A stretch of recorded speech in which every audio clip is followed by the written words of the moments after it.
Hello students, welcome to my YouTube channel biology classes.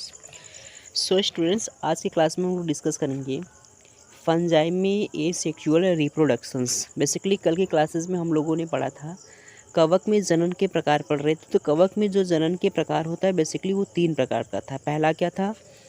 वर्धी जनन। दूसरा क्या था? अलैंगिक जनन। और तीसरा क्या है? लैंगिक जनन। तो कल की क्लासेस में हम लोगों ने पढ़ा था कि वर्धी जनन किसे कहते हैं। बट आज की क्लास में हम लोग डिस्कशन करेंगे कि अलैंगिक जनन क्या है, मतलब एसेक्सुअल रिप्रोडक्शन इसको इंग्लिश में कहते हैं। तो चलिए इसके बारे में हम लोग क्या कर लेते हैं, देख लेते हैं। अगर मैं इसमें बात करूं अलैंगिक जनन की, तो यहाँ पे लिखा है एक तो विधि है जो कोनिडिया के द्वारा होता है। कोनिडिया के द्वारा होता है। कोनिडिया के बारे में ऑलरेडी बता चुका हूँ, तो सेम प्रोसेस यहाँ पर भी होता है, इसलिए इसके बारे में मैंने ज़्यादा डिटेल्स नहीं लिखा है। तो कोनिडिया के द्वारा होता है।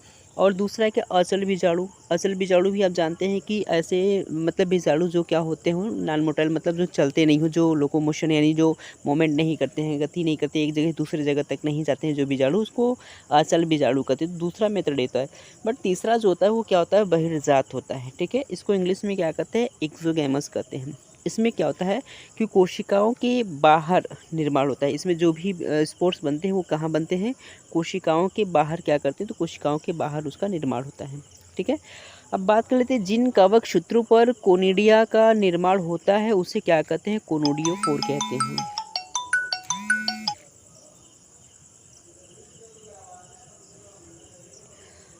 तो जिन कवक सूत्रों पर क्या होता है, जिन कवक सूत्रों पर कोनोडिया का क्या होता है? फॉर्मेशन होता है, उसे क्या कहते हैं? कोनोडियोफोर कहते हैं। मतलब जिस पे कोनिडिया का निर्माण होता है, जिस चीज़ पे कोनिडिया का निर्माण होता है उसे क्या कहते हैं? कोनिडियोफोर कहते हैं। ठीक है, अब चलिए देख लेते हैं कोनिडियोफोर। जैसे एग्जांपल में क्या बताएंगे? एग्जांपल में हो जाएगा आपका एल्बुगो। एल्बुगो जो होता है ये क्या है? ये कोनिडियोफोर का मतलब आपके इसका एग्जाम्पल होता है। ठीक है, मतलब कि ऐसा कवक जिस पे क्या होता है? कोनिडिया का क्या होता है? निर्माण होता है, उसे क्या कहते हैं? तो उसे कहा जाता है कोनोडियोफोर कहते हैं।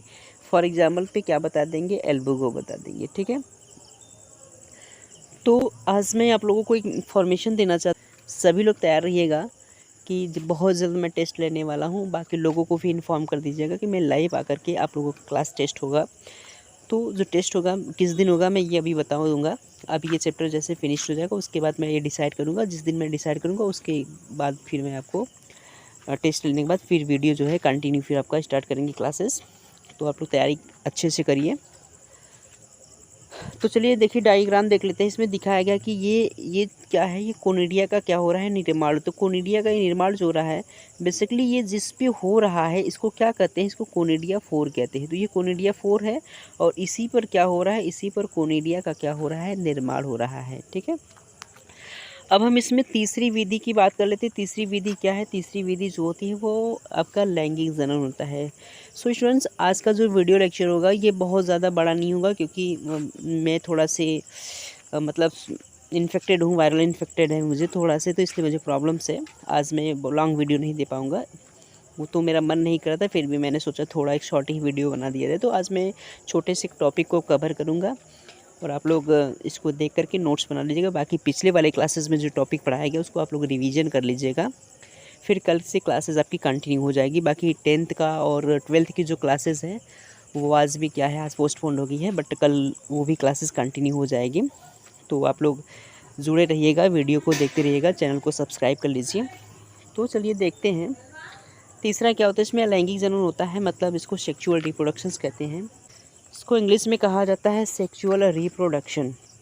तो सेक्सुअल रिप्रोडक्शन होता है लैंगिक जनन, दो जनकों के संयोजन से होता है। मतलब जो लैंगिक जनन है इसमें दो युग्मक यानी दो जनक क्या होते हैं इसमें पार्टिसिपेट करते हैं। एक मेल होता है, सेकंड क्या होता है? फीमेल होता है।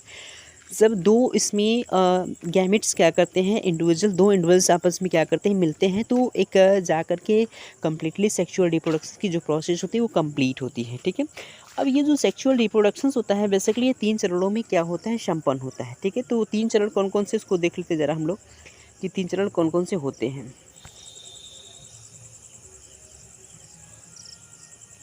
देखिए पहला चरण क्या है? तो पहला है कोशिका द्रव्य का संलयन।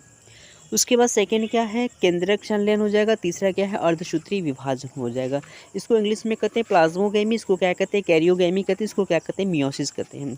सो स्टूडेंट्स, इसको मैं काफ़ी डीपली में जो है ये डिफाइन नहीं करूँगा तो इसको आप यहीं से समझिए कि कोशिका द्रव्य का मतलब आप जानते हैं कि सेल में क्या पाता है, साइटोप्लाज्म में जाता है। जब वो क्या करता है, संलयन करके क्या करता है, किसी फंगस का फॉर्मेशन करता है, तो उसको कोशिका द्रव्य का संलयन करते हैं। मतलब कोशिका द्रव्य के संलयन से जो होता है जिसका फॉर्मेशन होता है। यहाँ पे केंद्रक संलयन है, तो केंद्रक संलयन का मतलब जानते हैं, इसमें दो इंडिविजुअल्स का क्या होता है, जो न्यूक्लियस हो तो आपस में क्या करते हैं, ट्विस्ट करते हैं, मतलब मिलते हैं। तो ये कहता, बाकी आप जानते हैं मियोसिस डिवीजन, इसमें तो अर्धसूत्री विभाजन होता है।